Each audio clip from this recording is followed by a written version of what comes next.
Kalau Syaratul Afifah bukan seorang bowler, Afifah menjadi apa? Host TV. Wow.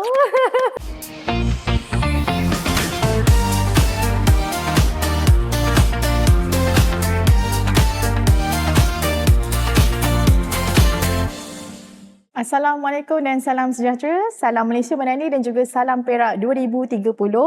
Bersempena dengan edisi khas Bicara Merdeka, kami bawakan seseorang yang tidak asing di negeri Perak. Mengambil semangat sukan Commonwealth yang baru saja melabuhkan tirai. Atlet negara pun baru saja sampai semalam. Kita telah melebihi sasaran yang telah ditetapkan dengan 8 emas, 3 perak dan 5 gangsa. Dan tanpa melengahkan masa, saya juga memperkenalkan atlet si cantik jelita, perwira negara yang membawa nama kepersadaan antarabangsa. Bersama dengan saya, Datuk Afifah binti Badrul Hamidi. Assalamualaikum Afifah. Salam. Sihat ya? Alhamdulillah sihat. Okey. Saya nervous duduk sebelah orang cantik. Tak payah kata lelaki, orang perempuan pun nervous dengan perempuan cantik. Okey. Afifah, by the way, terima kasih sekali lagi. Saya daripada mewakili Jabatan Penerangan Negeri Perak sangat-sangat berbesar hati kerana Afifah sanggup bersama dengan kami. Ini merupakan edisi pertama kita lah. Okey, kalau kan baru sampai je KL, terus datang join yang kita ni hari ni. Tak boleh ke dengar Perak je, sensitif sikit. Kena datang Okey. Kena commit. Betul. So masa kita orang pun macam dapat orang kata program ni kan, kita pun cakap kita kena cari orang Perak. Orang lokal Perak, atlet Perak. Sebab kelahiran Perak. Ini the proudest of Perak lah. Kan? So bukan mudah.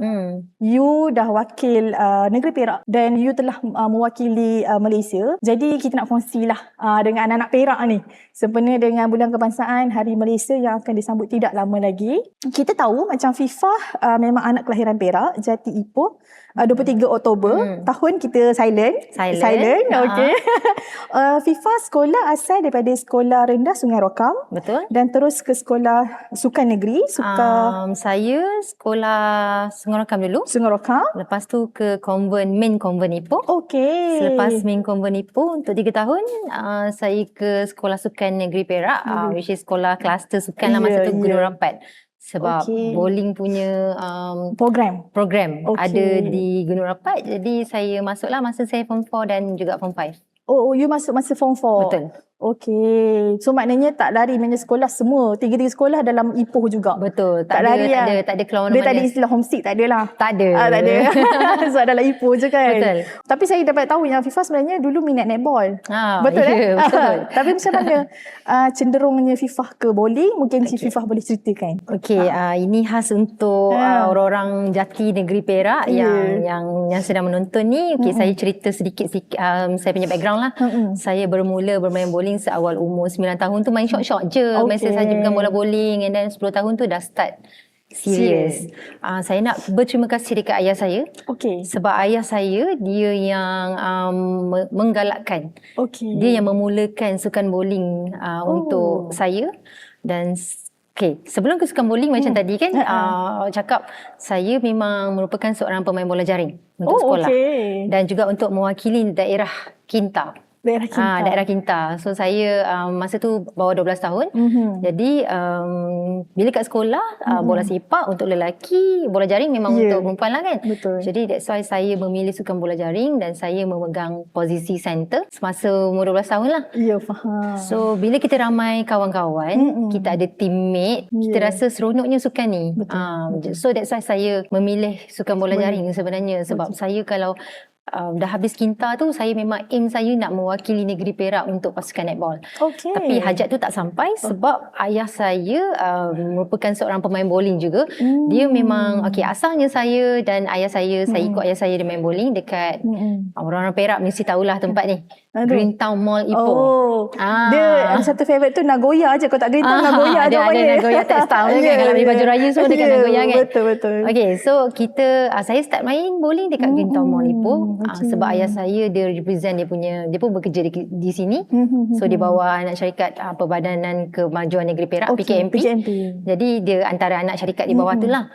So ayah saya dia main bowling almost everyday. Dalam masa yang sama sebab saya ni bukan je netball tapi dekat sekolah saya merupakan school runner juga. 100 meter, 4x100 meter, lompat jauh, lompat tinggi. Semua dia pulun lah. Semua saya boleh main tapi kita ni tak boleh pilih semua. Betul. Jadi apa yang kita pilih adalah netball dan 4x100 lah. Saya mewakili sekolah dan yang paling serius ni netball. Jadi bila ayah nampak sebenarnya saya punya bakat dalam sukan bowling ni. Jadi ada coach saya yang duduk di Tambun sekarang ni, coach Ismail Yahya. Dia masih ada, masih sihat. Dia yang banyak mengajar saya main bowling sekarang. Masa permulaan lah. Ayah saya hire dia as a personal coach untuk saya.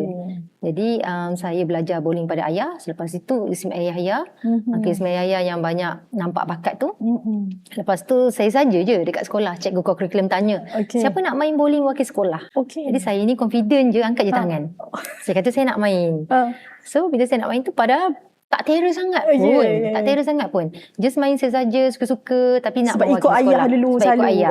So konon-kononnya saya pun pandai lah main bowling. Padahal yang paling pandai main bowling ayah. So daripada situ sebenarnya saya mulakan career saya sebagai seorang pemain bowling sekolah dulu. So maknanya bukan awal lahir tu satu orang kata gifted lah sebab mungkin mewarisi daripada ayah.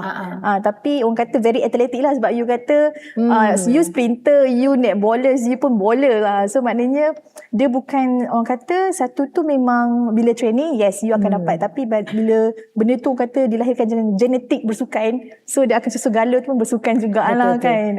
Sampai satu masa ayah saya nampak saya mewakili daerah dan juga negeri Perak. Saya dah dipilih umur 12 tahun untuk mewakili Majliskan Sekolah-Sekolah Malaysia. Jadi ayah saya kata awak kena pilih antara satu, sama ada sukan netball ataupun bowling. So of course saya memang suka netball, so saya pilih netball. Tapi ayah saya kata kalau boleh pilihlah bowling, sebab dia nampak, tak tahulah, saya tak tahu, mungkin dia nak dia nampak mewarisi lebih dia juga, warisi ataupun lebih banyak peluang dengan bowling. Saya pun tak sure, so dia suruh saya pilih. Tapi dia yang pilih? At the end dia pula yang pilih kan. Tapi alhamdulillah pilihan yang dipilih oleh ayah tu, alhamdulillah berkatlah apa yang kita pilih tu. Betul. Sebab tu cakap walaupun pilihan tu telah ditetapkan sebenarnya kan, tapi macam orang kata ialah berkat orang tua. Nak test, mungkin nak test dia, nak tengok saya pilih sukan apa. Anak aku ke mana sebenarnya ni? Dia nak ikut aku ke tak kan? Sebab macam tadi FIFA pun kata kalau netball tu C ni orang tahu dah, dia macam stamina tu dia takkan habis. Dia turun naik court. Saya dulu pun main netball. Tapi sekejap saja MSSM masa tahun 2005. Tapi saya defender. Sizing memang jenis kena defend lah. Satu position kan. je. Satu banyak mesti defender. GD, yes. Kalau nak suruh main center tak, pancit awal lah. Sebab kalau tengok fizikal, orang cakap kenapa center? Sebab saya antara yang paling terendah. Paling terendah, dan orang kat sekolah panggil saya FIFA yang ketot tu. Dia orang memang panggil, kalau sekarang body shaming, tapi dulu-dulu kita tak kisah. Betul je. So panggil yang ketot. So that's why bila sekarang orang tanya saya main apa, GS ke GD ke, saya kata tak, saya center. So kenapa center? Badan saya tinggi. Saya kata tapi tak dulu saya yang paling antara yang terendah di dalam semua pasukan, rakan pasukan yang ada tu. So maknanya itulah, walaupun orang kata sizing tu tak menentukan. Kalau you pandai bermain, you fitness, you strong, memang you boleh je masuk-masuk pasukan. Tapi sebenarnya berbalik kepada minat you sendiri. Kan? Macam tadi FIFA kata asalnya netball, dan kita pun faham debut pertama lah FIFA mewakili Perak selepas memilih untuk join dengan membuat pilihan menyertai bowling. Debut pertama dah daripada SUMA 2006. Debut pertama untuk mewakili Majliskan Sekolah-Sekolah Malaysia umur 12 tahun. Selepas tu 13 tahun, 14 tahun, sampai ke 17 tahun MSSM. Tapi untuk step dia adalah Majliskan Sekolah-Sekolah Perak dulu. Selepas itu MSSM. Selepas MSSM SUKMA. Saya terpilih 2006 SUKMA. First saya di Kedah. 2006 untuk first SUKMA saya menangi 2 pingat emas. Untuk kategori all event, keseluruhan individu dan juga berpasukan.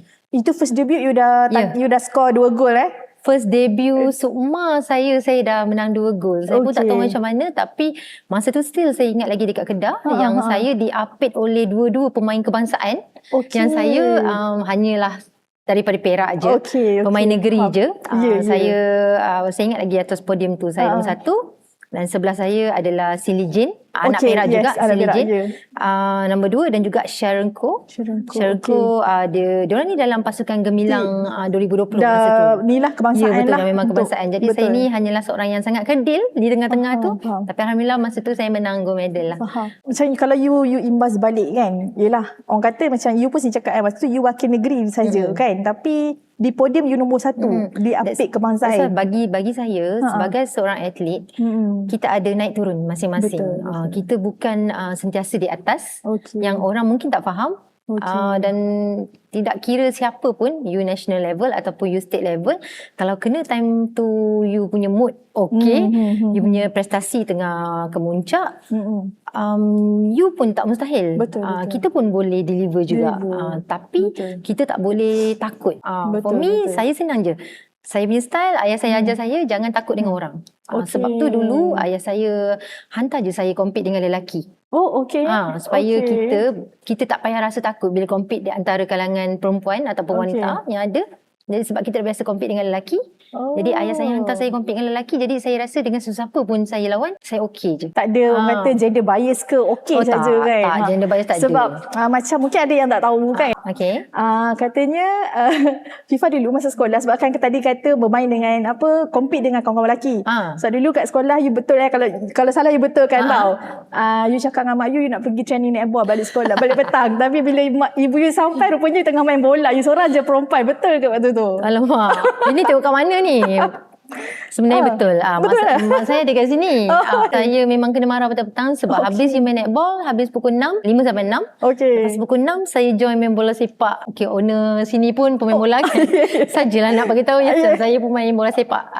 Posisi goalkeeper. Posisi saya adalah goalkeeper. So, bila semua lelaki tu, saya seorang je yang join untuk main bola and saya keeper. Petang-petang saya nampak mak ayah tiba-tiba tunggu saya kat gate sekolah tu. Dia kata balik. Lepas tu sampai rumah kena marah. Kenapa main bola? Kata nak main bola jaring. Tak saja je sebab bola netball dah habis. So saya join lah. Ini kenangan yang dulu lah kan. Betul-betul. Childhood memories lah. Sebenarnya betul, tak salah. Betul lah. Ada kawan-kawan lelaki saya tahu tu. Sampai tapi sekarang. yang dia lagi mengejutkan sebab dia jadi keeper tau. Sebab selalu kalau kita masa dulu tu kat sekolah kita kan tak ada kasut lagi. So yang pakai selipar letak kat jalan ni. Glove tu kan. Jadi glove. Jadi glove. Manalah nak beli glove kan. So selipar jadi kat sini. So make sure ada beli yang tu lah. Lekat kat sini. Tapi I lagi surprise sebab you cakap you jadi keeper. Sebab kita tahu kalau kalau kita kat kampung dulu kan, owner bola dia akan jadi striker lah. Kalau betul. Tak, sebab ramai sangat lelaki. Takkan kita perempuan kita nak pergi masuk kat tengah-tengah yang ramai lelaki. Tapi kalau dia shoot kan? You redha je lah kalau dia shoot pun. Okey je. Redha je. Redha je. Okay, macam FIFA cakap, kita juga sebenarnya sekarang ni nak berterima kasih juga kepada, sebab kita berkolaborasi sebenarnya FIFA dengan ex-player juga, ex-player Perak dan ex-player kebangsaan. Owner 21 Cafe, Nazrul Naim. Terima kasih Naim. Sanggup berkongsi dengan kita pun macam itu yang cerita pasal bola sikit kan. So related lah sikit ni. Kita macam Roger je, Naim nak cari tempat kan. So itulah sebenarnya latar belakang tu memang dah bersukan daripada awal, daripada sekolah rendah membawa sampai nama negara kan. Jadi FIFA cumanya tetapi ramai juga yang maklum macam FIFA selepas dalam 11 tahun dalam skuad kebangsaan, saya rasa boleh katakan keputusan yang sukar lah kan. Sebab saya pun sebenarnya tengok podcast you masa you dengan Astro Arena, tak salah saya Astro Arena waktu tu you mengumumkan persaraan. Is that macam you memang dah lama atau fikirkan ataupun macam mana? Okay, tadi kita bercakap Sukma kan. So transition saya daripada Sukma ke pasukan negara seawal umur 17 tahun. Habis je SPM dekat sini, saya terus move ke KL. Saya duduk di Maju Sukan Negara selama 3 tahun. Sebab masa tu ikutkan masa saya menang Sukma 2006 tu, saya dah dapat offer untuk menjadi seorang pemain pelapis, pelapis kebangsaan, dan saya perlu pindah ke Sekolah Sukan Bukit Jalil untuk teruskan pelajaran. Tapi ayah saya tak benarkan saya masa tu. Dia kata habiskan SPM di Ipoh, lepas tu baru boleh pergi ke KL untuk centralized training. So dalam pasukan kebangsaan tu memang memang dekat 12 tahun jugalah 12 tahun. dalam pasukan negara, bermula daripada junior team. Selepas junior team memang ke pasukan backup backup elite dulu, dan juga selepas tu ke elite lah. Ke elite, betul. Masa dengan Datuk Syazlin Zulkifli, Siti Safiah. Datuk Syazlin Zulkifli, Siti Safiah sama Esther semua tu kan. Sebenarnya dapat bermain satu pasukan dengan Datuk Syazlin Zulkifli sebenarnya memang saya idam-idamkan sebab memang saya nak masuk.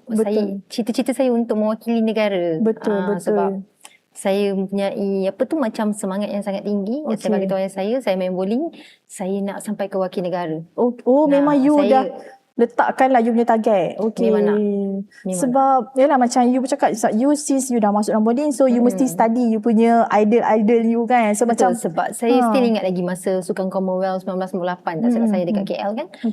Saya ada tengok parakan dalam TV lah, parakan pasukan kontijen negara masa tu. Jadi bila saya tengok parakan kontijen negara tu, sebab kat rumah saya ni channel akan sukan. Sebab ayah memang sportman, mama, mak pun main sukan juga. Jadi daripada situ timbullah rasa macam semangat sebab tak tahulah, mungkin saya pun daripada keluarga yang memang tanamkan semangat patriotik dalam diri kita kan. Jadi saya memang nak berniat untuk mewakili negara, nak pakai pakaian harimau tu. Nampak kontijen negara dekat dalam tu, saya rasa macam saya kata kat ayah saya nak main tu. Masa tu saya tak start main bowling lagi. Saya dah jadi 2 masa tu. Baru tengok kan, macam orang kata ambil mood, ambil vibe dulu kan. Betul. Itulah macam Fifah kata tadi, macam memang daripada dulu seronok tengok kan, bawa bendera kan. Kita kalau dulu masa opening ke kan, kita tengok atlet-atlet kita. Sebenarnya saya saja potong dulu, tak nak jawab yang pasal persaraan tu. Sebab awal sangat. Nanti sedih kan? Sedih. Sorry, kita kena balik kan. Sebabnya dia long short story, ups and downs you sebagai atlet tu mesti banyak jerit payah you apa semua kan. But then untuk kalau macam tadi Fifah kata bangga kalau dapat pakai jersey, siapa tak bangga pakai jersey membawa nama negara. Tapi adakah macam Fifah rasa masa membawa nama negara tu pressure, tekanan, semangat ataupun beban sebenarnya? Sebenarnya bukan senang dulu kalau kita tengok dulu nak dapatkan baju Malaysia ni punyalah susah. Nak beli pun tak ada jual kat mana-mana. Jadi orang-orang yang tertentu, yang terpilih saja yang boleh pakai. Jadi masa tu apa yang saya rasa, bila saya menyarungkan jersey kebangsaan Malaysia di belakang, sebenarnya ianya bukan satu beban, tetapi satu penghargaan ataupun satu orang kata macam reward. Reward kepada kita selama kerja keras kita dalam negeri dan kita terpilih untuk mewakili negara. Saya rasa itu bukan satu beban, tapi satu kebanggaan dan juga rasa puas hati kerana apa yang kita buat sebelum ni adalah untuk mencapai apa yang kita nak sekarang, iaitu mewakili negara. Jadi bagi saya tak ada beban pun, sebab bagi saya apa yang cabaran tu, sebab kita dah training sebagai seorang atlet ni, kita ni memang disiplin yang tinggi, kita committed. Jadi bila kita dah berikan segalanya dalam sukan dan tiba masa kita untuk menyarung jersey kebangsaan, sebenarnya itu motivasi kepada diri untuk kita lebih maju. Dan macam mana kita nak mengharumkan nama negara kita di persada dunia, sebab kita dah harumkan nama negeri dan semestinya selepas tu kita nak ke negara. Jadi tak pernah ada rasa beban, sememangnya kena rasa bangga dan juga kena tahu kenapa kita pakai baju bawa nama negara. Bawa nama negara. Kerana anda adalah orang-orang yang terpilih. Betul. Sebab kalau nak, mungkin pada setengah orang yang nak menjadi mewakili negara bukan mudah. Memang banyak jerit payahnya. Kadang-kadang kita sebenarnya kalau fikir balik peringkat sekolah dulu pun kita compete dengan kawan pun dah ramai dah. Selection, berapa hari datang selection kan. Kalau dulu saya rasa FIFA pun dah biasa kan dengan orang kata culture training semestinya lah kan. Daripada peringkat sekolah, cikgu pun datang je dulu. Kita buat selection. Selection tu bukan dalam satu hari je. Mesti banyak hari. Dah selection ada shortlist lagi berapa orang. Lepas tu top player lagi. Dah masuk dalam team, bukannya you terus main. Nak dapat dalam golongan mungkin 4 terbaik tu, 3 terbaik tu memang susah sangat. So macam FIFA daripada melalui detik-detik itu kan. Lepas tu diberi julukan sebagai one of golden girls oleh tim daripada rakyat Malaysia selepas adakah itu selepas juara dunia 2017? Juara dunia 2017. You one of the best golden girls tu kan. Waktu tu macam tim you all memang tengah dalam peak performance. Dan rezeki membawa nama asalnya dengan Sukan Asia dan pada 2017 juara dunia, ada SEA Games, Sukan ada SEA Games, Asia dan World Championship. Masa World Championship tu di Las Vegas. Betul. Okey, masa tu final dengan Singapura. Masa tu final dengan Singapura. And kita semi final dengan Colombia. Oh, Colombia. Okey. Semi final masa tu. Semi final dengan Colombia. Lepas tu final dengan Singapura. Yelah, bila you kata you macam you pergi dah merata, orang kata kan, mana je you tak pergi kalau sebagai atlet ni kan, tapi bukan pergi saja-saja, pergi dengan membawa orang kata mestilah orang kata, tapi dalam masa tu macam kita outstation kerja contoh kan, pergi bukannya kita nak enjoy, nak bawa balik nama negara ni. Memang kita dalam sukan ni one of the best yang kita boleh katakan, salah satunya adalah tournament-tournament yang kita pergi ni memang merata di satu merata dunia. Tapi untuk kita layakkan diri kita dalam golongan 4 ataupun 6 yang terbaik untuk kita pergi mewakili negara, bukannya senang. Betul. Orang nampak kita macam bestnya wakil Malaysia, tapi dia tak nampak segala kepayahan, kesusahan, pengorbanan kita dari segi wang ringgit, dari segi penat, especially parents. Parents daripada dulu dia dah naikkan kita, dia dah bawakan kita training, tak boleh ponting training, tak lambat datang training, kita takut. So benda-benda macam ni yang membuatkan kita ni, saya sebenarnya saya boleh cakap saya bersyukur menjadi seorang atlet, sebab menjadi seorang atlet ni dia memupuk kita punya jati diri, dalam masa yang sama integriti, kita ada berintegriti dan juga kita sangat berdisiplin. Dari segi time management, dari segi segalanya. Betul. Sebab once you tak committed, you tak ada tanggungjawab yang you tak boleh ambil pikul tanggungjawab yang macam ni, you jangan harap you akan masuk ke pasukan negara ataupun kat mana-mana pun. Sebab ini memang kita kongsikan sempena Bulan Merdeka dan sempena banyak sukan Sukma akan berlangsung lagi. Lepas Sukma kita ada Sukan Asia lagi, Asian Games lagi. So mungkin daripada apa yang sharing ni mungkin boleh menaikkan lagi semangat. It's not easy to be an athlete, tapi kalau kita ada minat, that's why saya cakap apa yang kita buat, kita mesti ada passion. Kita mesti ada minat. Kalau kita tak ada minat, kita terpaksa buat something ni, sesuatu tu, kita takkan dapat sukses dengan apa yang kita buat ni. Itulah. Wah, nampak serius serius lah. Kita kena tondang sikit kan. Ini serius ni nak kena bagi tahu. Ya, betul. Sebab kadang-kadang mak cakap lah kan, kadang-kadang kita tidak macam, orang kata macam tak adalah istilah kita nak memuzikan setiap generasi-generasi. Tapi mungkin dengan zaman sekarang ni banyak cabaran. So lain dengan mungkin yang zaman dulu macam mana. Mungkin FIFA dulu nak beli bola bowling tu ada jadi payah dia as compared dengan sekarang. Sebab since mak ada kat sini kan. Tapi mak antara ayah dengan mak ni antara support system yang paling kuat, sebab mama sanggup berhenti kerja. Mama berhenti kerja nak fokuskan anak-anak main bowling, sebab saya dengan adik saya yang main bowling. Mewakili Perak. So mama cakap tak apalah, dia fokus on anak-anak. So mama berhenti kerja lah masa tu dekat sini. So ayah seorang saja yang bekerja. So mak memang full time fokus pada kita. So itu antara pengorbanan lah, sebab takut anak-anak datang lambat training, anak-anak tak pergi training. Dia macam ni, dia bukan atlet je. Support system di belakang, ibu ayah, kawan-kawan, coach. Masa weekend, masa kita setiap hari, kita tak ada nak pergi jalan-jalan, nak enjoy, nak ada kita punya masa-masa kita masa kanak-kanak kan. Tak macam kanak-kanak lain lah yang boleh pergi main kat playground macam ni. Betul. Kita hari-hari committed dekat bowling alley, kita training. Sampailah sekarang ni masih lagi train orang. Macam Fifa kata tadi, most of the day yang tu banyak training. So kalau nak lepak dengan kawan, Lepak dengan kawan-kawan hanyalah ada masa pukul 10.30 malam sampailah pukul berapa tu je. Tapi sebab kalau ikutkan pagi, kalau ada free time pun ramai yang bekerja. Betul, Kawan-kawan betul. bekerja. Ya, So ya, kita ya. free pula yang time malam yang dah lewat-lewat, yang time atlet-atlet dah tidur, student-student dah tidur. Itu masa yang kita boleh chill sikit. Tapi kita pun kadang-kadang dah kerja pun penat lah. Pukul 10.30 malam, pukul 12 dah kena tidur dah. So jadi macam penat. Kadang-kadang balik rumah bukan boleh terus tidur sebab body kita still aktif lagi. Betul. So it take times untuk that circulation tu ambil masa sikit untuk macam nak tidur lah apa semua. Yelah, sampai rumah pun nak cool down dulu, nak relax, bermalas-malasan dulu kan kat couch tu. Yelah, macam Ifah kata kan, childhood tu orang kata bukan tak ada childhood, memories tu ada tapi kurang banyak lah, kurang sebab banyak dekat training kan. Tapi memberikan hasil yang kata juara dunia kot. Itulah. Kan? Sebab memang dalam apa yang kita buat, kita memang kena ada goals. Kita kena ada goal setting. Jadi bila kita ada goal setting, kita tahu apa yang kita nak capai.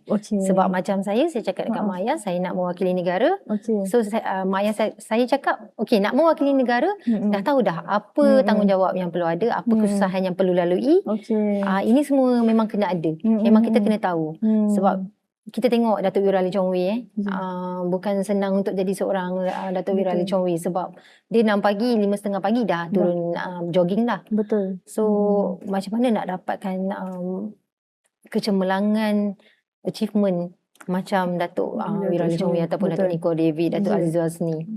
So inilah di antara cabaran-cabaran yang mungkin orang dekat luar tak nampak. Nampak senang je untuk jadi atlet negara, tapi tak. Bila masa, yelah mungkin dekat luar kita pun bersyukur juga sebab rakyat kita ni rakyat Malaysia yang berbilang kaum, tapi bila sukan je semua macam tunggu depan TV kan. Dulu macam satu channel, tak kisahlah apa acara, bola, bowling, badminton, kita sebenarnya kita banyak acara yang dipertandingkan di peringkat antarabangsa dan membawa kejayaan. Tapi kadang-kadang ada kecaman-kecaman yang macam orang tengok, aku boleh main lah better daripada kau kan. Tapi dia tak tahu yang kat belakang tabir ni, yang dah bertahun-tahun ni, jerit peluk apa, jerit payah penat lelah kan.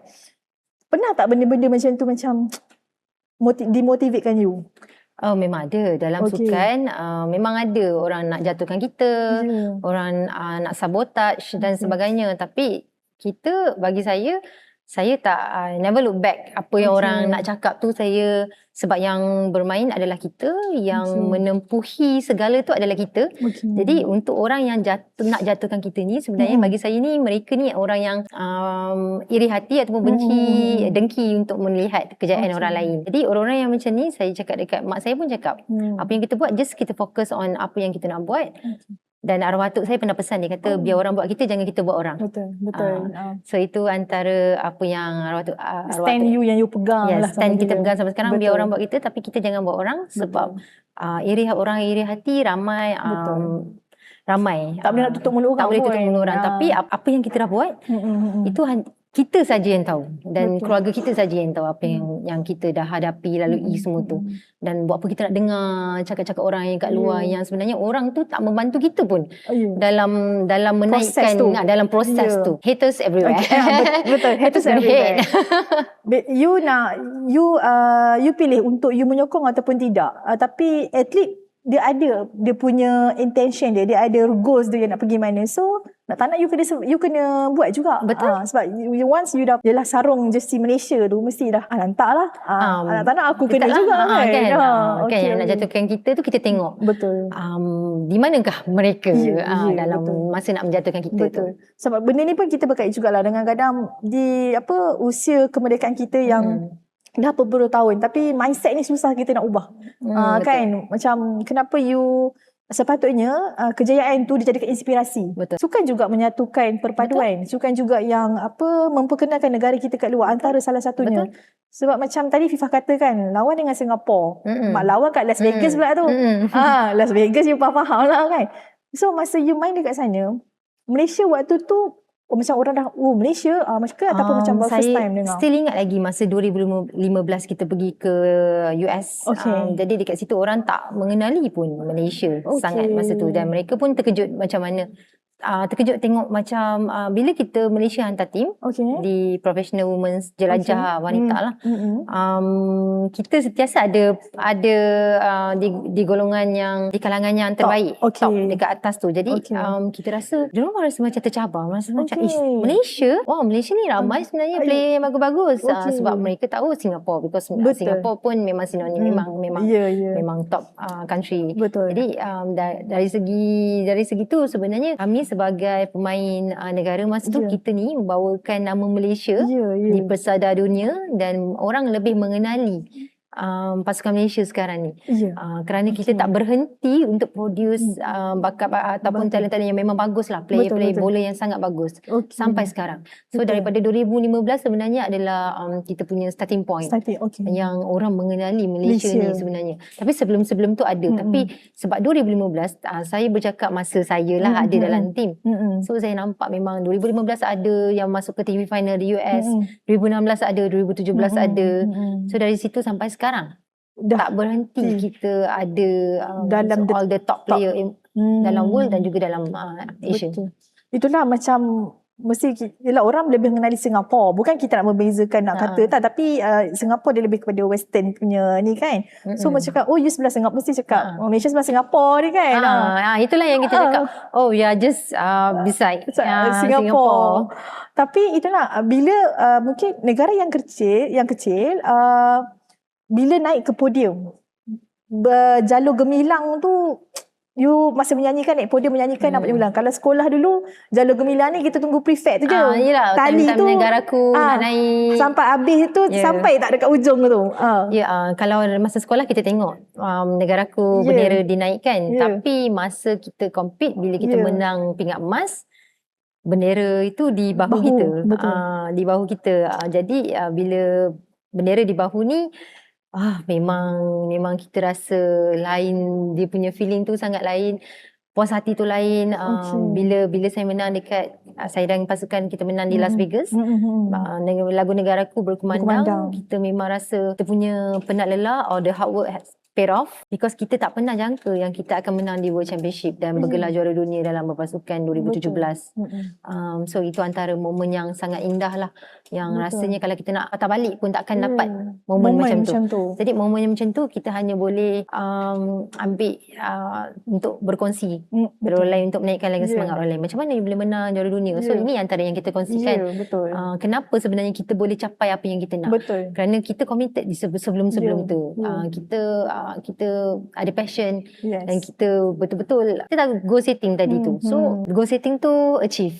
You kena, once you dah letak, you set your goal, you punya setting tu, you nak tak nak you kena pergi juga. Betul? Kan?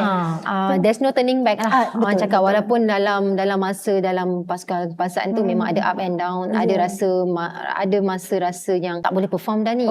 Still ingat lagi 2012, masa tu saya tak ada apa-apa performance langsung 2012 sebab first saya masuk 2009 pasukan kebangsaan. 2009 ada kemenangan international title, 2010 ada, 2011 ada.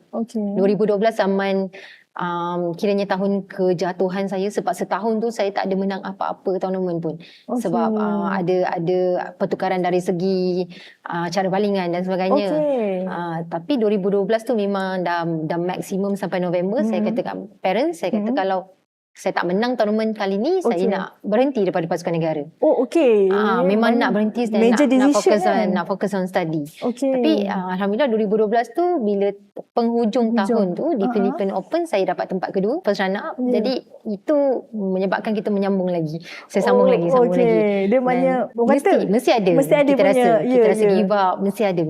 Dan masa tu pun saya rasa macam dah training selalu, tapi still lagi tak dapat kejayaan tu. Kita rasa as a human being, kita memang ada rasa demotivated, kita rasa down. Bukan semestinya you dah training adat kalah lawan pernah memang biasa. Takkan sentiasa dekat atas. Ya, betul. Tapi dalam masa sama, FIFA mesti macam ada rasa macam fikiran mengatakan kalau langsung tak ada title pada 2 tahun tu, dah ambil major decision untuk berhenti daripada skuad kebangsaan. Dan parents of course dia cakap jangan give up, you still have time, ada masa lagi, there's always another tournament.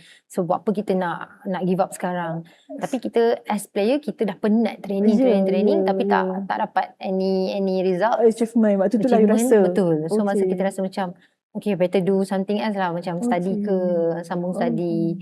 Daripada situ dapat terpilih untuk kesukan Asia Asian Games Incheon 2014. Okay. So daripada situ dah memang kena start fokus lah. Full throttle lah kat situ. Full throttle dah kat situ. Antara pengorbanannya kita memang kena defer kita punya study sebabkan kita ada centralized training. Betul. Kita ada intensive training. Yes. So lepas itulah give up pun memang ada lah. Yalah, memang ada. Mustahil lah kalau kita manusia kan, mesti ada. Tapi cara you ambil orang kata bukanlah weakness point, tapi benda tu yang you ambil membakar semangat you macam bangkit balik kan. Yes, motivate balik. Betul. Okay. Kenapa nak berhenti halfway? Kita dah start dah berapa lama dah kan, takkan kita nak berhenti halfway. Parents pun memang sedih, family pun dengar masa tu kalau nak berhenti memang sedih lah.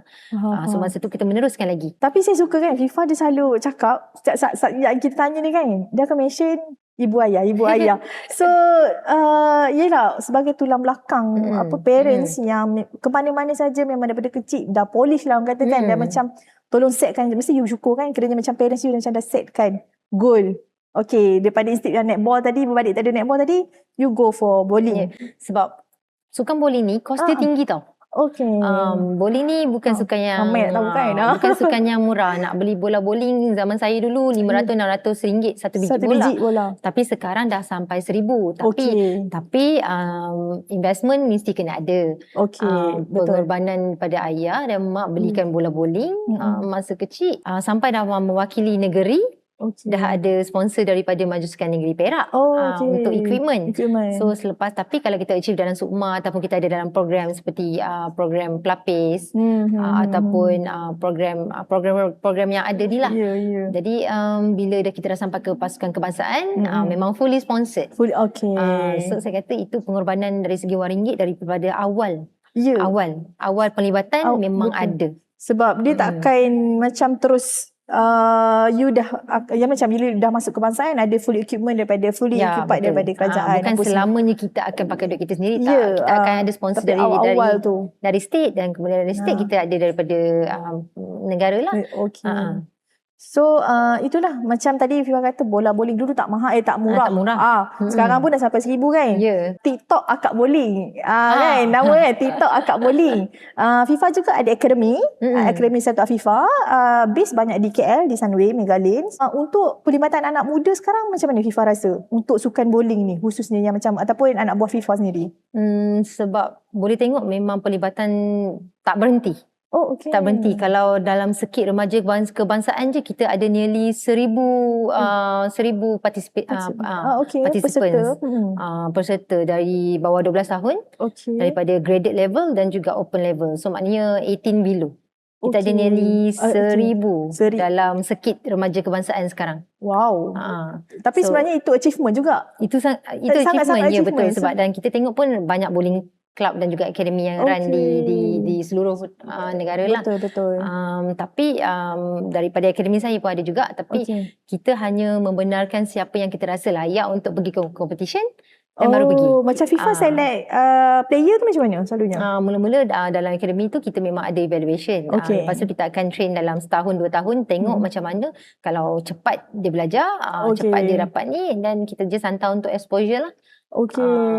Pada mereka seawal umur 7 tahun, 8 tahun. 7 seawal itu Tapi sekarang untuk sekarang ni 5-6 tahun pun dah boleh start main dah. Dah start Wow. Dahsyat. Maknanya lagi awal macam dulu FIFA 9 tahun ke 10 kan. 5 ke 6 dah ada yang start hantar. Umur range sampai umur berapa? Untuk dalam akademi saya 7 sampai 15 tahun. 7 sampai 15. Yang adult you kena cari adult punya ni lah. FIFA memang fokus so untuk tak ada. Saya memang fokus on pembangunan macam macam tunas lah kan. Betul. Sebab itulah macam sis you kata player apa yang dekat untuk pun dah 1,000. So maknanya tim kebangsaan dah kena prepare. Betul. You nak select player the best players lah kan untuk mewakili negara. That's why kena tengok pelibatan dari segi kejurulatihan. Kejurulatihan ni memang main peranan yang sangat penting. Sebab bukanlah kita nak kata tak semua orang, bukanlah kita nak underestimate orang lain. Tapi saya nak pesan kepada semua jurulatih yang ada, make sure yang mana mana tak cukup knowledge, kita belajar. Knowledge ni terbuka, kita nak belajar ke mana-mana. Jangan ingat diri ni dah sentiasa pandai. Betul. Kena selalu. Even saya main untuk pasukan negara pun sampai sekarang ada dekat Samoy Megalins, belajar lagi. Belajar pasal bola, belajar pasal macam mana oiling pattern, minyak yang ada atas lane tu, cara bermain macam mana, bola apa yang sesuai. Banyak sangat yang kita perlu belajar, because knowledge dalam bowling ni, teori dia tak akan pernah habis, dan kita kena keep on improving and kena upgrade apa yang kita ada.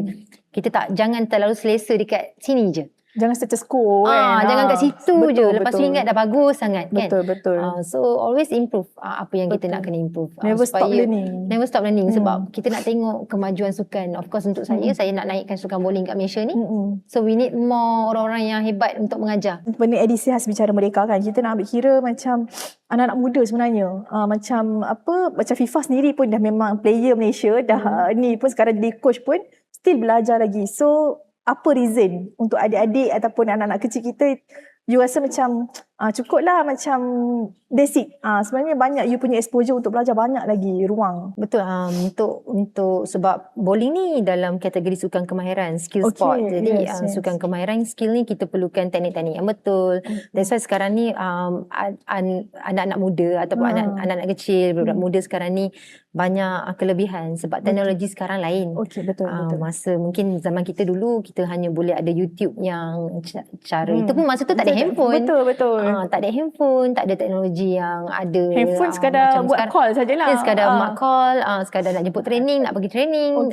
Itu je phone tu. Ada juga baik, ada juga buruk dia. Sebab buruk dia adalah benda-benda yang tak bagus diikuti. Contohnya macam terlalu rely on referring on TikTok, social media, YouTube, cara bermain. Ada juga saya ada experience satu student ni, dia belajar main bowling dalam YouTube saja. Tapi bila kita tanya dia, knowledge dia zero, dia tak tahu. Sebenarnya apa yang dia belajar tu dia hanya tengok sekadar visual saja. Betul. Dia tak boleh kalau kita tanya about teori, dia tak faham. Sebab you boleh copy, because sekarang ni memang anak-anak muda sekarang ni memang based on visual banyak. Dia boleh copy, dia boleh tengok dan ikut. Itu yang bahaya juga. Sebab bila dia banyak terlalu copy ataupun ikut, kat bawah ni dia kosong. Dia ada satu macam lompong kosong kan dekat bawah ni. So that's why it's good untuk kita belajar from basic. Upgrade one by one. Macam dalam bowling kita ada, kalau dulu punya program kita ada single A, double A, triple A. Saya bermula dalam program tu. Memang betul-betul basic punya. Betul. Siapa yang basic adalah basic. Siapa yang daripada basic nak improve, kita akan masuk ke double A. So siapa yang daripada double A nak masuk ke triple A, which is the highest triple A. So one by one, step by step. Benda tu. So, dia jangan daripada bawah ni terus ke atas. Lompat kan? Tapi dia tak tahu yang kat bawah ni. In between tu dia tertinggal. Dia dekat aja ada satu lopong lah. Kat situ kan. So macam you, kalau you down, you bounce back pun. Sebab you dah start melompat macam tu kan. So kena pergi dekat channel-channel yang betul lah untuk guide. Berkelayakan, berkaliber lah. Kita bukan nak downgrade siapa-siapa, tapi mencari guru yang tepat is the best option yang you perlu ada lah. Tak kisah, pasti macam tak semestinya untuk anak-anak, tapi untuk parents yang nak menentukan hala tuju anak-anak. Macam dalam akademi saya, saya bukan educate hanya students dan juga bowler saja. Saya ada sebulan sekali kita akan panggil parents masuk sekali, sebab mostly majority yang saya nampak sekarang parents bukan daripada background sukan ataupun yang tak bermain sukan tersebut. Jadi macam saya, ayah saya main bowling, so dia apa yang dia ajar cara yang dia main lah. Jadi dalam masa sama kita kena educate all the parents supaya parents pun faham apa yang anak-anak belajar. So daripada akademi kita bukan educate student je. Parents pun sekali supaya dia boleh faham apa yang anak-anak belajar juga. Sebab yelah, masa dalam akademi you memang ada cikgu, tapi di luar masa buka waktu training, support system ni yang nak tentukan you macam mana. Support system satu, dan bonding tu kena ada. Dia tak boleh seorang buat hal sendiri, masa seorang buat macam ni, seorang buat macam ni. So semua kena ada, bonding tu kena ada. Sebab bowling ni bukan individual je. Kita team sport juga, kita ada team event. So kita perlukan bonding tu untuk kita get the chemistry. And macam kisah dalam national team, kita kena ada bonding, ada chemistry, faham, boleh communicate each other, dan kita bolehlah dapat result tu. Betul. Communication. Yelah, sebenarnya bila you ada orang kata strong element dalam diri you, macam you ada teamwork, kita kena communicate, kena nak create chemistry kan. dia automatik akan membawa satu perubahan yang positif kepada kehidupan lifestyle kita lah kan. Tak semestinya masa sukan je you nak kena fokus, you nak kena disiplin. Dia automatik akan bawa. Ada je orang-orang yang tak fokuskan team. Okay. Yang itu pun ada juga yang fokuskan individu. Mungkin individu tu dia sukan-sukan yang more to individual. Tapi kita pun tak boleh nak paksa juga. Kadang-kadang ada juga yang selfish kan. Orang-orang macam ni kita tak boleh nak paksa juga kan. Dia nature kita kena datang daripada diri sendiri. Juga ucapan tahniah sebenarnya kepada FIFA sebab baru saja dilantik sebagai timbalan CDM untuk Sukan Asia di Aichi nanti. Yang akan berlangsung September nanti. September sehingga awal Oktober. Awal Oktober. Okey, so memang jauh dari you sangat padat dah sekarang ni. Itulah rezeki daripada Majlis Sukan Negara dan juga Majlis Olimpik Malaysia. Sebenarnya benda ni kita tak pernah nak expect langsung. Bila saya umumkan persaraan, lepas tu banyak sebenarnya yang saya cuba. Kita explore dalam bidang-bidang hosting, lakonan sebagainya. Tapi apa-apa pun pergi berlakon, lakonan, hosting semua, pusing-pusing kita balik kepada niche kita, which is bowling dan sukan. Jadi bila dapat menjadi timbalan CDM, memang saya rasa terkejut lah. Rasa terkejut, tapi dalam masa yang sama apa yang mereka explain apa role saya yang perlukan semasa di Aichi untuk memberikan suntikan semangat kepada atlet-atlet yang merupakan first debut dalam Sukan Asia dan ada juga yang dah lama. Kehadiran kita sebagai timbalan CDM, ada juga Datuk Sumali, YB Datuk Sumali merupakan CDM untuk Aichi Nagoya yang kita akan berlangsung pada September. Pertengahan bulan September sehingga 5 Oktober. Majlis penutup. Dan kita ada seorang lagi timbalan CDM iaitu Azlan Iskandar, squash. Daripada squash. Jadi sebab bila kita di Aichi nanti dia besar tau. Dia akan dia punya banyak dia. venue akan yalah kita compete dalam banyak venue. Jadi seorang kena pergi sini, seorang kena berlari sini, seorang kena pergi sini. That's why diperlukan banyak tenaga manpower yang kena ada dekat situ. Jadi dekat situ sebenarnya seronok sebab satu experience yang lain sebab sebelum ni kita mewakili Sukan Asia. Betul. Saya juga menang pingat emas di Sukan Asia 2018. Palembang. Itu last lah bowling ada, lepas tu di Hangzhou bowling tak ada, di sini Aichi pun tak ada. Walaupun dekat Aichi kita ada bowling center besar di Nagoya. Tapi bowling tak ada. Tapi masih lagi kontingen yang besar kita hantar. Jadi transition daripada seorang atlet ke orang kata macam menjaga. Menjaga dari segi management, manager lah orang kata, menyelaras semua tu menyelaras. Jadi satu mungkin saya dah biasa dengan Sukma, menyelaras Sukma dan juga menyelaras dalam akademi student-student yang kita ada, termasuk bawah saya dekat 60. Kuantiti tu tak besar, tapi nak tahu identify seorang-seorang punya masalah tu sangat susah. Sangat susah. Jadi experience yang ni kita nak gunakan. I think tapi yang bagusnya sekarang ni sebab dalam sukan kita dia memang memerlukan women. Women in sports. Sebab tu kita nak menggalakkan lagi women dalam sukan kerana women ni memang sekarang ni memang sangat aktif dalam sukan dan apa-apa yang dia hantar kita wanita mereka memerlukan wakil daripada wanita juga, women empowerment and sekarang ni kita ada WIS daripada Majlis Sukan Negara, Women in Sports. Jadi untuk women kat luar tu jangan rasa kita kat situ je. Banyak sebenarnya. Macam saya pun tak pernah menyangka yang kita akan berjaya berada sampai ke tahap ni lah dalam sukan ni. Jadi satu transition yang berbeza, tapi sangat bersemangat lah untuk saya betul-betul bersemangat nak membantu atlet dekat sana. Sebab tapi saya boleh katakan mungkin FIFA dengan akademi jadi coach lah kan, daripada atlet jadi coach, lepas tu timbalan CDM bukan mudah kan, tapi pengalaman-pengalaman yang ada sebelum ni yang macam kata pastinya membantulah FIFA kan. Jadi FIFA kalau macam dulu sebagai atlet coach player ada daripada akademi FIFA yang mewakili negara? Belum lagi sebab masih lagi di peringkat tunas lah, perbangunan. Betul. So yang nanti mana di Sukma kita nak fokus mereka untuk ke pelapis kebangsaan lah. Macam FIFA pun sekarang untuk Sukma Perak Betul. coach untuk bowling Sukma Perak Ya, juga. betul. Dan semestinya kita sebagai anak Jati Perak mengharapkan kejayaan untuk peserta Sukma kita, insyaAllah, yang akan berlangsung tidak lama lagi di Selangor. Berbalik tadi, macam tadi atlet, sekarang timbalan CDM. Macam mana Fifah rasa, okay, aku bawa diri ni bukan untuk aku saja, tapi untuk yang perpaduan berbilang kaum dekat belakang kita yang ada dekat Malaysia ni. Nak bawa nama negara di peringkat antarabangsa. Bila kita dalam sukan ni, kita tak pernah nak bezakan kita ni kaum apa dan apa. Yang kita tahu, kita nak berada di dalam satu pasukan yang harmoni untuk membentuk satu pasukan yang kuat, kukuh untuk kita capai kita punya target. Sebab dalam setiap sukan saya tahu memang akan ada KPI yang diberikan oleh Majusukan Negara. Jadi tak kira India ke, Cina ke, Melayu ke, kita tak pernah pun nak tengok dari segi warna kulit tu. Kerana kita ramai-ramai, kita tengok satu goal kita. Apa yang kita nak, which is gold medal. Gold medal lah. So tak ada isu perkauman yang terjadi dalam sukan-sukan ni. Untuk bagi saya tak ada benda tu. Semua orang, sebab tidak kira apa kaum pun, pingat emas at the end of the day, pingat emas ada satu je. So tak nak kita kena berjuang untuk diri sendiri dan juga untuk kita dapatkan pingat emas untuk negara. Itu je. Segalanya yang kita korbankan, saya rasa untuk negara. Tak ada isu perkauman apa pun, sebab tapi satu sukan memang unite segala perkauman kaum yang ada lah.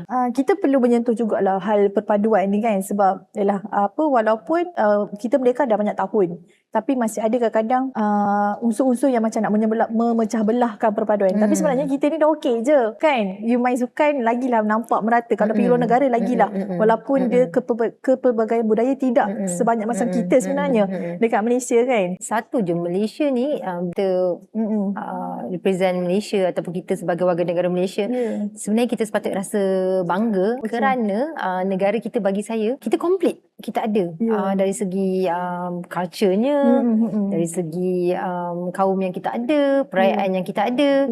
Kita all in one. Kita celebrate sebagai satu keluarga lah sepatutnya. Dan kalau tak, kenapa kita ada entiti berbeza kan? Betul. Sepatutnya benda tu digunakan sebagai satu speciality yang kita patut banggakan dekat Malaysia ni. Bukan untuk kita bezakan dia ni kaum ni, dia ni kaum ni. Bagi saya, perkauman pada saya biasa. Kita still lagi dalam satu Malaysia. Itu sebenarnya musuh untuk negara kita. Sebab apa lagi yang nak dibuktikan, perpaduan tu banyak kadang kita tengok kat luar kan, tak ada apa, rakyat semua kata lepas tu saja je tengok orang cari pasal perkauman kan. Tak ada apa kita nak pun wujudkan kan. benda ni. Sedangkan bagi saya tak perlu sebenarnya. Tak kisahlah. Semuanya kena bersatu hati. Bersatu hati untuk mencapai, macam saya, kita dalam sukan, kita nak dapatkan gold medal tu. So kita bersatu hati. Macam bola sepak kita tengok berbilang kaum lagi kan. Kerana nakkan satu kemenangan bersama. So itu sebenarnya, ini sama je. Jenis teamwork yang macam ni kita perlukan dekat segala sektor yang ada. Bukan saja sukan. Betul. Tadi apa yang boleh cetuskan sebenarnya sepatutnya, sebab kita dah ada satu perpaduan yang cukup kukuh untuk kita bawa sebagai rakyat anak Malaysia lah.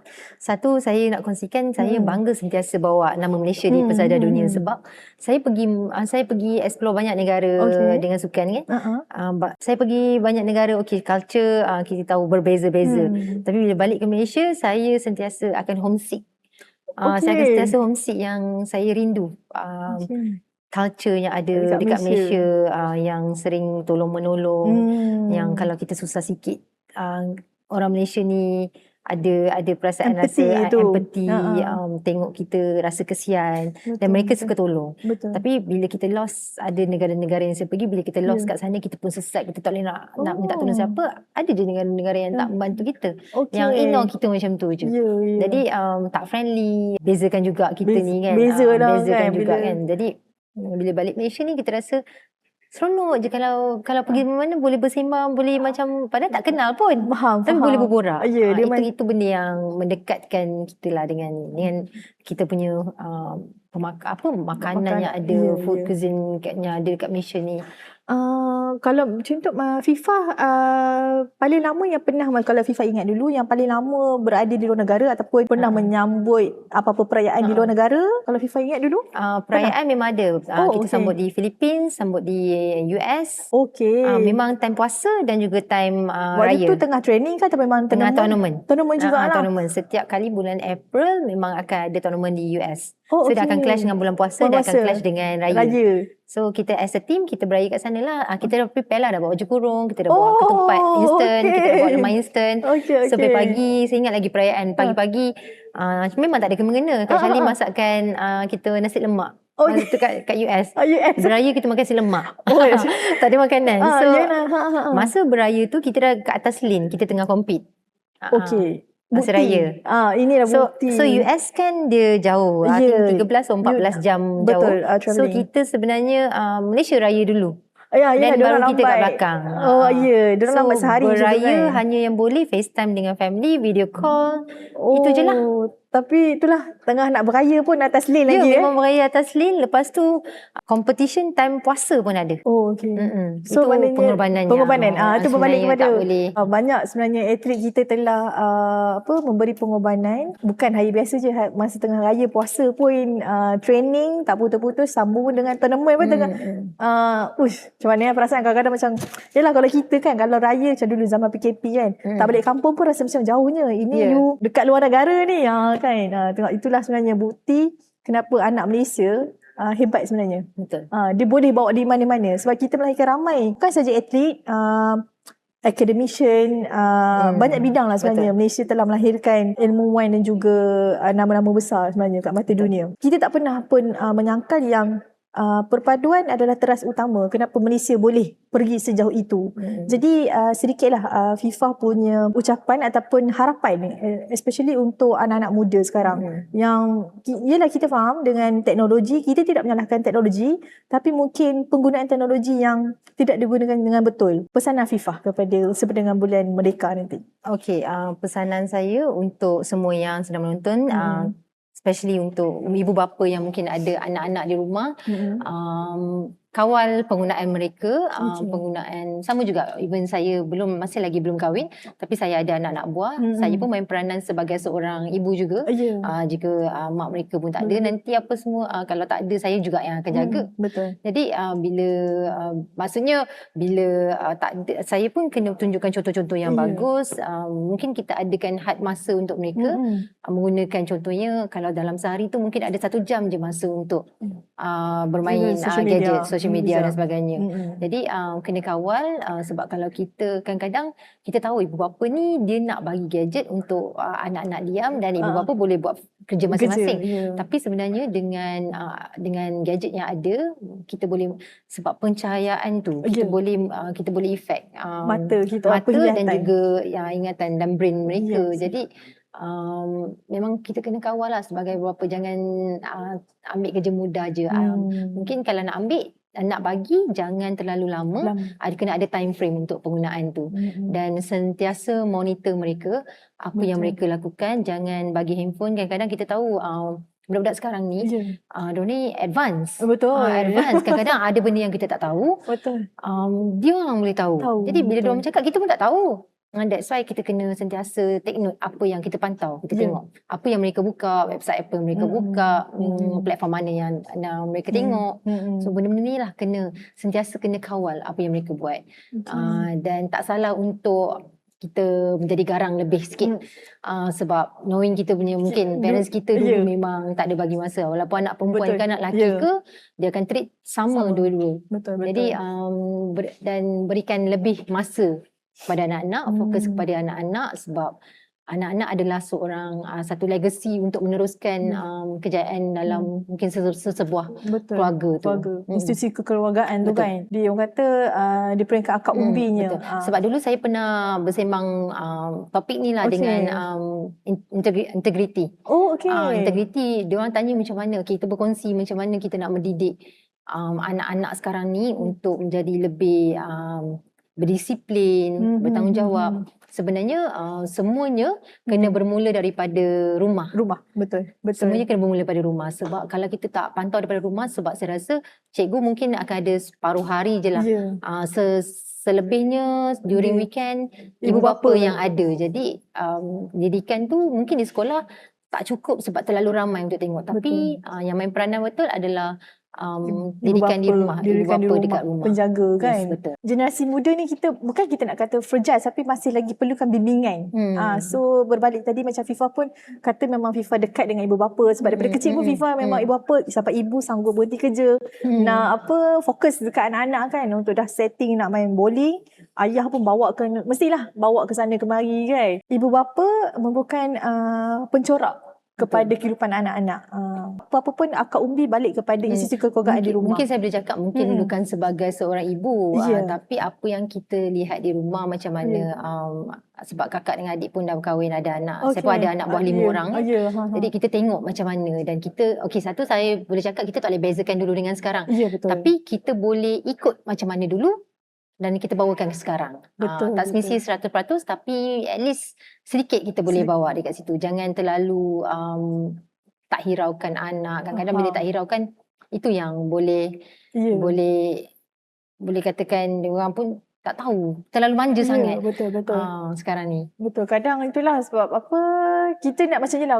Dululah berbalik macam masa kita sekolah-sekolah dulu kan, Fifa mesti macam masa nak sambut bulan kebangsaan, tahu dah kalau cikgu cakap contohnya hari Jumaat atau hari Isnin, kita akan ada hari menyambut bulan kebangsaan. So mesti you dah kena hafal dah lagu 31 Ogos, lagu Arwah Sudirman kan, Kerana Malaysia semua tu kan. Lagu Standing in the Ice. Kalau macam sukan memang kita banyak lagu gemuruh kan. So lagu-lagu yang kata bersifat patriotism tu sedikit sebanyak memberi you punya jati diri, you suntik jati diri kan. So sampai sekarang kalau saya balik, saya daripada KL drive Ipoh kan, dalam playlist saya adalah lagu-lagu macam Standing in the Eyes of the World, Gemuruh, lagu Kuasa Juara, KRU, lagu-lagu yang macam tu kan, bersifat macam ni lah singelang, so dia macam bersemangat kan, vibe kan, dia spirit lah.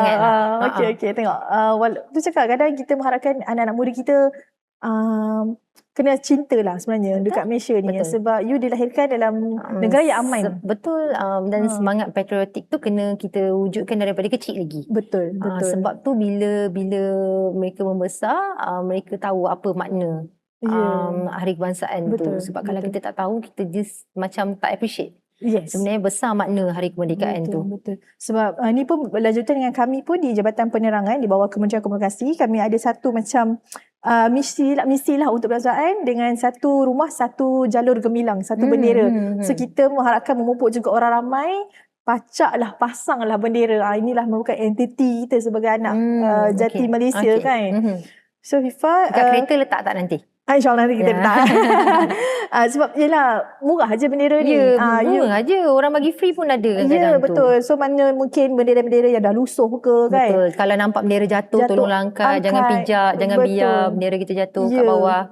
Sama macam kita jatuhkan maruah negara kita di bawah. Betul. Itu memang paling pantang kalau kita dalam national team. Kalau kita tak berdiri tegak menyanyikan lagu negaraku, itu kita memang rasa kita tak bagi satu penghormatan kepada lagu tu. Sebab saya nampak di kalangan sekarang ni lagu negaraku pun tak ada orang yang ambil serius, walaupun dekat stadium ke dekat upacara function apa-apa kan, official ke, masih ada lagi yang berdiri main handphone sambil menyanyikan lagu negaraku. Bila saya dengar mana-mana negaraku, even dekat rumah ke apa ke, memang kita bangun untuk lagu negaraku. Betul. Sebenarnya memang sebab itu jati diri kita. Sebenarnya berbalik-balik itulah jati diri kita. Betul. Fifa, kita pun sebenarnya dah dekat penghujung. Sebelum kita menamatkan, mungkin sedikit sebanyak kita pun untuk tema tahun ni, Bulan Kebangsaan dan juga Hari Malaysia, kita mengangkat tema Malaysia Madani, kesejahteraan dinikmati. So mungkin Fifa ada sedikit perkongsian atau pandangan lah sebagai anak jati Malaysia yang telah membawa nama. Apa pandangan Fifa dan juga harapan untuk masa akan datang? Baik, untuk Perak pun kita menggunakan Perak Sejahtera 2030 kan. Betul. Jadi kesejahteraan ni sebenarnya kita nak tengok keamanan. Keamanan negara dari segi keamanan tu boleh dipupuk daripada kita sendiri sebenarnya. Bagi saya nak dekat Malaysia ni aman. Saya tak nak kita ada pergaduhan perkauman. Betul. Sebab kauman tu di sini kita memang dah dianugerahkan kita ada berbilang kaum. Jadi kenapa kita perlu untuk bergaduh dalam antara satu sama lain demi mungkin kita kata mengejar kuasa ke ataupun dan sebagainya. Bagi saya kita lunaskan tanggungjawab masing-masing, buat tanggungjawab masing-masing dan jangan interfere dalam apa kerja yang tak sepatutnya bukan tanggungjawab kita, tapi kita sibuk. Maksudnya kita nak busybody hal orang lain. Jadi kita dalam arti katanya kita hanya fokus kepada apa yang kita rasa boleh meningkatkan kesejahteraan dan juga keharmonian antara satu sama lain. Jangan terlalu sangat terlalu fikir sangat negatif dan pandang semua benda daripada sudut negatif. Macam mana kita nak aman kalau kita ni terlalu banyak negatif. Sebab sekarang banyak dia jadi trend kat trend kot, titik terendah. Titik terendah. Ini mungkin kita tukar balik, kita convert titik tertinggi sebagai kita anak. nak titik tertinggi. Titik terendah tu biarlah menjadi satu batu loncatan untuk kita pergi ke peringkat yang tertinggi. Sebab whatever happen, never look back. Kita sentiasa nak upgrade diri kita dari yang terbaik. Kita nak improve dan kita nak tinggalkan segala negativity yang ada. We look forward only for positive vibes. Right? Okay. Panjang itu sebenarnya tema tu sebenarnya segala sudut. Segala sudut dalam kesejahteraan tu. Betul. Sebab sejahtera bukan bermaksud sejahtera fizikal, sejahtera segi mental kan. Dan surrounding yang ada. Ya, betul. So dengan kesejahteraan ini pastinya menjadi penguat untuk kita menyatupadukan pelbagai kaum, pelbagai bangsa di negeri ini dan teruskan kibarkan jalur gemilang. Hafal lagu. Dulu kita memang hafal. Mesti kena hafal punya. Kan. Okey Fifa, sebelum saya mengakhiri rancangan kita pada hari ini, kita ada satu serangkap pantun peribahasa yang saya rasa dia sesuai dengan Fifa sebab dia, bagi saya dia adalah perwira negara. Walaupun orangnya cantik cerita manis-manis kan, tapi dalam spirit itu saya sangat kagum. Sebab you daripada usia muda you dah dikerah, bukan dah dikerah sebenarnya, minat tu sendiri. Lepas tu bila dah masuk bukan secara terpaksa. Memang sukarela. Kan? Walaupun orang kata child memories tu tak banyak sebab banyak lebih di dalam training. Bawa satu nama negara sebagai atlet. Lepas tu you meneruskan lepas kejayaan ditempa dari masa ke masa, diteruskan sebagai pula orang kata penyelaras lah ataupun manager macam timbalan CDM tadi kan. So pastinya momen-momen ini takkan pernah dilupakan lah oleh Sayyidatul Afifah Badrul Hamidi sebagai anak jati Malaysia. So anak jati Perak juga. Anak jati Perak. Jangan lupa jati Perak ya. Atau Mohorma. Okey, untuk itu saya akhiri dengan serangkap pantun. Patah atap kerana buluh, atap dijadikan ikat tali, patah sayap bertongkatkan paruh, nak pantang mundur walau sekali. Dengan itu saya mengakhiri bersama dengan Sayyidatul Afifah Badrul Hamidi dalam edisi khas Bicara Merdeka.